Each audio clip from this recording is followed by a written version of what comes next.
It was another day in the loud house, all except for Luann, the comedian and prankster in the family. Today, instead of going around the house making jokes, she was sitting in her room planning the perfect prank for the family. She's been planning this for months, and with the help of some of Lisa's chemicals that she stole from her room, uh, this this prank couldn't possibly fail. Almost done, she said with excitement. Once she was done, she quickly stood up and grabbed the bottle. She sat on her window ledge, trying trying her best not to spill it. She opened the door and peeked outside. Chaos. She let outside as she carefully went out, then door and down the steps without being seen. Yeah, she was a comedian, but she was also slick. Once she was down the stairs, she smiled and headed for the kitchen. She found a pan and smiled, knowing how this would play out. She put water in the pan and set it on the stove. Although she didn't turn it on, she then poured Lisa's chemicals from the bottle and into the water, giggling to herself. She, she pulled out a note and placed it by the pan, quickly ran behind the counter. What this prank was supposed to do was cause a puff of smoke to turn a person's face any random color. It was mostly harmless, and all the person had to do was turn on the stove to the burner the pan was on. She saw Lenny walk into the kitchen, making her smile. Len watched as Lenny read aloud the note in a curious tone. Turn on stove for surprise. Lenny smiled as she turned the burner on. Oh, I can't wait to see what the surprise is. She waited for a few minutes, but nothing has happened yet. She groaned and looked inside the pot. You're fake, she shouted. Suddenly, multicolored smoke rose up from the pan, causing Lenny to look up in amazement. Luann just watched in horror and quickly ran out of the kitchen as fast as she could. The smoke soon filled the whole house, making it hard to breathe. The smoke's pressure was so much it caused the windows to explode, which caused a crash that startled everyone. After the windows exploded, the smoke went away and everyone came outside the room to check the damage. The house was like a rainbow world. Everything was multicolored and somewhat sparkly. It didn't take long for everyone to find out Luann did this after finding the note and Lenny, who was covered head to toe in smoke and glitter. Haha. Guys, it was just a mistake. I didn't mean to sparkle any of you. Haha.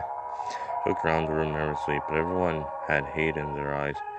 Luann felt her heart sink as everyone glared at her and she was ready for a lecture. Luann, do you have any idea how dangerous that was? You could have really hurt Lenny, her mom's words went on, repeating in her head over and over. You know what, Luann? Luna said after her mom was done speaking. I don't think I want you as a sister anymore. To be honest, you'd be better off dead. Right then and there, Luann felt her soul and heart shatter and tears started to spill out as everyone walked away from Luann and back into their bedrooms. Some of her sisters even purposely bumped into her. Luann sighed as she slowly dragged herself into her room. Luna stopped her before she went in. Sorry, dude, you can't stay in here anymore. You don't want a psychopath in my room, she said. She dropped all of Luann's prank items on the floor in front of her. Luann wanted to apologize, but she couldn't get the words out. She just sighed and grabbed her items, searching for a room to stay in. She couldn't stay with any of her sisters or Lincoln. They were too mad at her. She couldn't stay in the living room or kitchen. Sisters went in there too much. She walked towards the bathroom and peeked inside. Maybe I could stay in here. I mean, nobody lives in here, she told herself as she opened the door more. She took a look at the prank stuff in her hands, thinking about what had happened, and sighed. She dropped in on the ground outside the bathroom before stepping inside. My pranks are over now, she said sadly as she looked around the room. She peeked inside the bathtub and stepped inside. She sat down on the cold bottom of the tub and piddled with her fingers. She didn't know the exact time, but she knew for a fact that it was late. The words that Luann said repeated in her head, making tears fall slowly down her cheeks and onto the tub floor. She sniffled and curled herself into a ball, still crying silently for herself. She was tired and alone, and all she wanted right now was for someone to forgive her. She soon stopped crying, closed her eyes, falling asleep slowly but surely. It was a rough night, and she just needed rest. Even the smallest amount would be good enough for her. She tried her best not to think of what Luna said, which was hard for her, but she managed. Soon. She fell asleep and was dreaming about some things, dark and sad things, crazy things. Luann woke up when she heard the bathroom door creak open. She allowed a small groan as Lynn walked up to Luann and looked at her angrily. "Get out of the bathtub! You aren't allowed to sleep here," she said rudely. Luann jerked up and looked at Lynn sadly. "Lincoln sleeps here all the time, and you don't shove him out," Luann shouted as tears came down her face once again. "Lincoln didn't put our lives in danger unlike you. Now get out before I make you." Luann's crying got worse, and before she knew it, she was wailing. "I'm sorry," she screamed. "It was supposed to blow up and it was supposed to be harmless." She continued crying and wailing. She even let out a scream. Lynn covered her ears and groaned. She grabbed Luann by the shirt, which caused her to immediately shut her mouth. "I don't care. You could have killed Lenny. And don't even say you're sorry, because nobody cares." Lynn threw Luann onto the bathroom floor and stomped on her. "Now get out." Luann quickly ran out the door as fast as she could, so fast that she fell face first on the floor in the hall. She heard Lynn slam the door behind her loudly. She lifted her head and saw a little bit of blood on the floor. She touched her teeth and saw blood on her fingers, making her keep her hand cupped over her mouth as she sat against the wall. "I don't care. Luann is no longer my sister," a voice said from behind the wall, which caught Luann's attention. "Yeah, I mean, she doesn't even deserve to live in our house anymore. Seriously, she's so ignorant and her jokes were never funny." Luann looked down at the ground when she heard footsteps. She ignored them and continued to listen to her siblings' conversation. No one really cared if she offed herself. Honestly, Luann heard everyone agree with the statement, and at that moment she stopped crying, and she moved her now bloody hand away from her hand and just sat there with her legs crossed and hands lying down on her skirt. Blood from her mouth was slowly dripping down her chin, but she paid no attention to it. "Luann?" a voice asked, which made her look up. Her dad stood there at the end of the steps, staring at her. "Luann, why aren't you asleep in your room?" She looked back at the ground. She didn't even feel like crying anymore. "Luann, are you bleeding?" Her dad walked up to her and kneeled down to her height and lifted her head up to face his. "Luann, please answer me. What's going on?" Luann still refused to answer. She didn't feel like speaking or letting her parents know about the issues with her siblings. They probably wouldn't believe her or care. "Luann, your mouth is bleeding. What happened?" All Luann did was sigh. "Luann, I'm worried. Your mouth is bleeding and you won't tell me what happened. Are your sisters doing this to you? If you want, I can bring you to me in your mother's room and we can talk about it." Luann didn't respond. Instead, she sighed and slowly stood up, putting her hand on her mouth. "All right, come on, Luann." Her dad put his hand on her back as she walked down the stairs.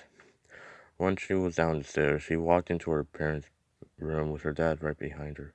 "Oh, hey, Luann," her mom said. Luann just walked over to the bed and sat down thinking, "What's wrong, honey?" "She won't say," her dad said as he sat down next to Luann. "She's been ignoring me when I ask her questions. Her mouth is also bleeding." Her mother just looked at Luann. "Is that true? Answer me, please." Luann just ignored her mom, just like she did with her dad. "Move your hand away from your mouth. Luann, please." She continued to ignore her mom and refused to show her mouth. Her mom got impatient, forcefully moved her hand away from her mouth, gasping. "Luann, how did this happen? Was it one of your sisters? Answer me." I fell down on the floor in the hallway after Lynn chased me out of the bathroom," she finally said. "Why were you in the bathroom? And why was Lynn there?" "Since the incident earlier today, everyone's been very rude, and Luna kicked me out of the room. I had no place to stay, so I had to sleep in the bathroom, and later in the night, Lynn kicked me out. I fell on the hallway floor whenever I ran out of the bathroom." There was silence for a moment. Then the parent finally spoke. "Oh, Luann, if only we really cared. After the incident, we really don't want you around either." "Your parents said what?" Luann's friend Kobe asked in shock. They said I didn't care. Then they kicked me out of the room. The two girls sat in silence for a moment, and all the outside noise seemed to fade away and become nothing but fuzz noises. I can't believe that. What about your mouth? What did they do about that? Nothing. Then I just had to wait until it stopped bleeding, which took such a long time. Felt like I was going to pass out from blood loss. Luann watched her friend as she took a small bite out of her grilled cheese sandwich. Are you sure you don't feel like eating? Luann just nodded slowly, not wanting to risk her mouth bleeding again. Early this morning, she found out her tooth had cracked, which which was the which was what caused the bleeding. She had dry blood around her tooth and mouth from the night before, and her tooth tingled and hurt every time it would touch something. I just don't want to go home tonight. I'll just be yelled at again. Suddenly, Kobe quickly swallowed what was in her mouth and her eyes lit up. Oh, Luann, maybe you could stay at my house, she cheered. My mom really won't mind. She's nice. Luann couldn't believe what she was hearing. She's never stayed at Kobe's place, and she's really been wanting to. Sure, I like that, Luann said, although her voice showed no emotion. Kobe's cheered with excitement. Great, meet me outside my house after school. See you there. Time skip. Luann stood outside Kobe's house, thinking about what had happened over the past few days. Luann, over here, a voice shouted, grabbing her attention. She looked over and saw Kobe running towards her, smiling happily. So happy you made it. Come on in. Kobe grabbed Luann's arm and dragged her inside, sitting her down on the couch. I'll be right back. I'm going to go get some drinks. Luann sighed and relaxed on the couch, knowing she had nothing to worry about here.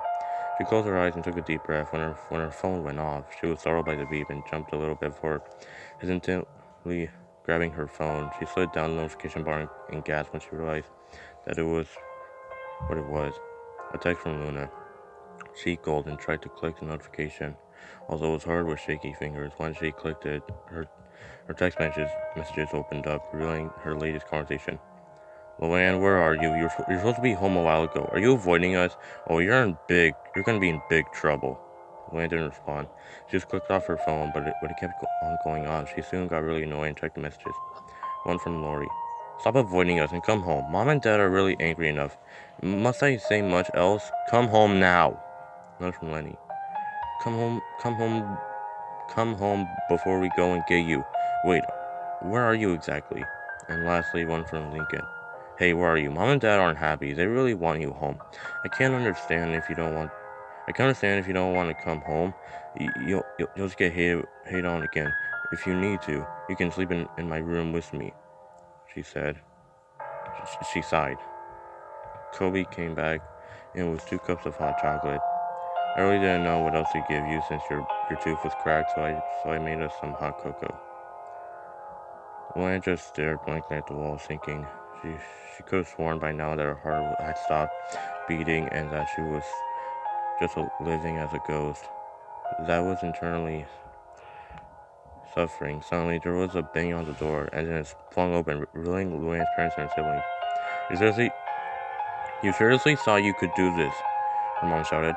After what you pulled, you're never staying anywhere again. Her dad grabbed her by the ponytail and started to pull her out of the door. Kobe just sat there with the hot chocolate in her hands, shocked and not knowing what to do. She just quickly shook her head and set her hot chocolate down on the table, stood up and shouted, Enough! Suddenly, everyone stopped in their tracks and looked up at Kobe. Why are you guys treating Luann like this? I mean, I know she hurt a lot of you, but you still have no excuse to treat her like a wild animal. She's a human too. She has emotions and feelings just like the rest of us. I let her stay tonight here because of all of you. Don't you see what you're doing is wrong? There was a silence for a moment before someone spoke up. You know what? I'll let you back into my room, but don't even dare talk to me or even look at me. You hear?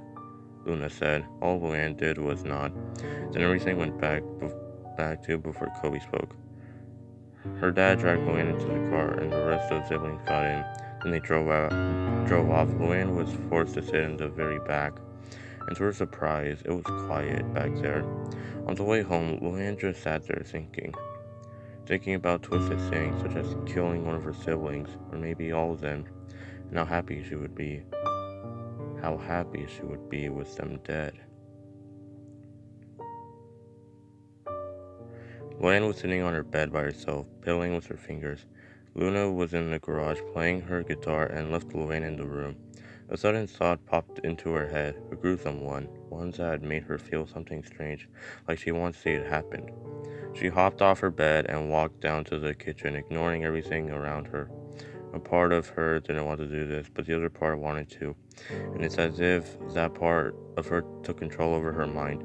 She opened the drawer and pulled out a knife that she hid in a secret pocket on her skirt and headed towards the garage. When she was there, she came inside, which made Luna stop playing the guitar. "Dude, what are you doing here?" she asked, although Luna didn't respond. She closed the garage door behind her and took out the knife she's hidden. "Whoa, what are you planning to do with that?" Luna's voice was shaky. She's never seen Luann with a knife before. Luna backed away until she couldn't anymore, and Luann had her cornered. She raised the knife up into the air and grabbed Luna's that tightly. "Bro, let me go," she said, but Luann crept in closer and pressed the knife against her throat. Luna closed her eyes, not wanting to witness her blood being splattered everywhere. Luann suddenly jerked the knife all the way through Luna's throat and twisted it around before pulling it out. Luna collapsed to the ground, making it hard to tell if she was still alive. Luann took no chances and stabbed her all over the chest, face, stomach until she was certain she was dead. Afterwards, Luann stood up and was breathing heavily, her head twitching wildly. She dropped the knife next to Luna's dead body, ran out of the back part of the garage, making sure she wouldn't be seen in her bloody clothes. When she was outside, she looked up and saw the back window that led to her bedroom. She quickly looked around for a way to get up to it. When she spotted a rope inside a bush, she ran up to it and picked it up, cringing. It was wet and had some dirty spots on it, but it was still functional. She started twirling it around like a cowboy does with a rope and threw it up to the window. To her surprise, it landed inside of the window on the first try. She climbed up the rope, making sure that she doesn't slip and fall to the ground. When she got to the window, she grabbed onto the ledge and pulled herself up into the bedroom. She fell onto the bedroom floor with a low thump. She stood up and ran over to the closet to grab out a fresh, new set of clothes. She quickly took off her bloody ones and threw them onto the ground, then quickly put on the clean clothes. She looked at her dirty clothes and folded them up, thinking of a place to put them. Then she knew where to hide them. She quickly ran over to her bed and opened a secret compartment inside the wall, setting her bloody clothes inside before closing it. She took a deep breath of relief. Luna, the one that kicked her out of her room to begin with, was dead. She still didn't know why she did it exactly, but she did it anyway, and had no regrets. The only thing she had to worry about was people finding Luna's body, but that was at the back of her head. Luann remembered the rope on the windows, so she walked up to the window and threw the rope down into the grass below, slamming the window afterwards.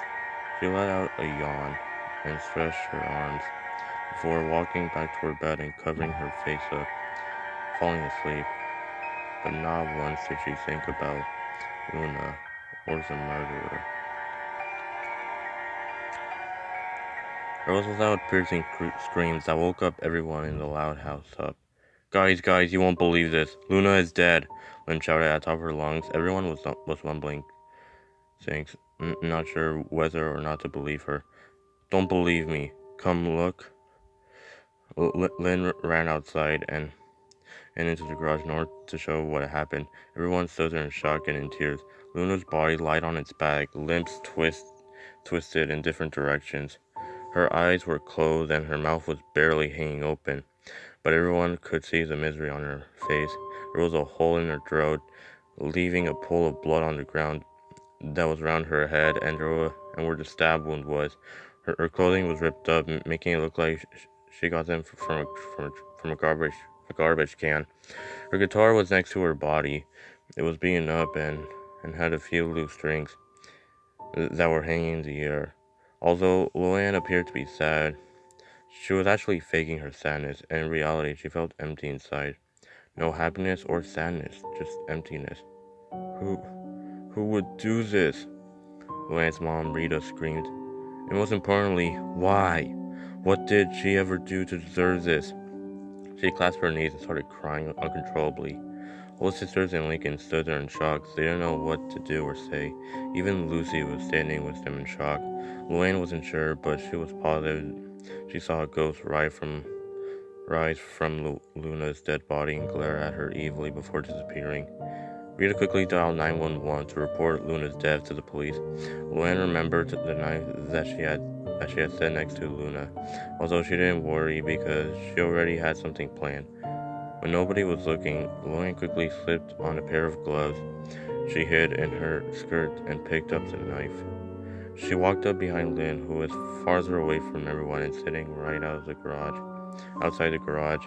Luann quickly placed the knife in Lynn's back pocket without being detected and backed away slowly. She looked back down at Luna and smiled for a moment before walking out of the garage, once again faking her sadness. She saw lights from the police cars and quickly ran over to the rest of the family, as well as Lynn. Luann let Lynn get ahead of her so she could see if the knife was still in Lynn's back pocket, and it was. Luann continued running after making sure the knife was still there, pulling off her gloves and placing them back inside her skirt while at the same time running. She was now with the rest of the family, who were waiting patiently while the parents talked to the police. The time came where the police asked to show them the crime scene, and they did, as they were told. The police looked at Luna's body for a while before speaking. There's currently no evidence to prove who did the crime, but we'll run an investigation as soon as we can, Mrs. Loud, the officer said, writing something down on a notepad. Rita just nodded as the officer walked towards the kids. I'll be questioning each and every one of your answers, starting with the oldest one. She pointed at Lori and motioned her to come inside the house.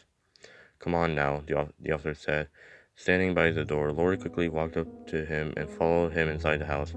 Time skip. After Luann was questioned, Lynn was brought into the house. The police officer didn't say anything when she walked in. Instead, he gave her a filthy look and pointed to a chair. She quickly sat down in the chair, and the officer sat across from her. So, Lynn, I'm going to get to the point right away. Go for it. Luann says that she saw you yesterday in the garage doing something, and that when you walked out you were covered in blood holding a knife. Is that correct? What? No. Luann also says she saw the knife in your back pocket before we arrived. Is that correct? No way, I would never kill Luna. Do you mind if I check out? Yeah, because I got nothing on me. Alright, stand up. Lynn stood up out of her chair, and the officer walked up to her with a metal detector and scanned her whole body. She was that she had nothing on her until she heard a loud beeping noise which startled her. Lynn? Yeah? If you didn't have a knife, tell me what this is. He showed her the knife that was covered in Luna's blood, causing her to gasp silently. She had no idea how that got there or why someone would put it there.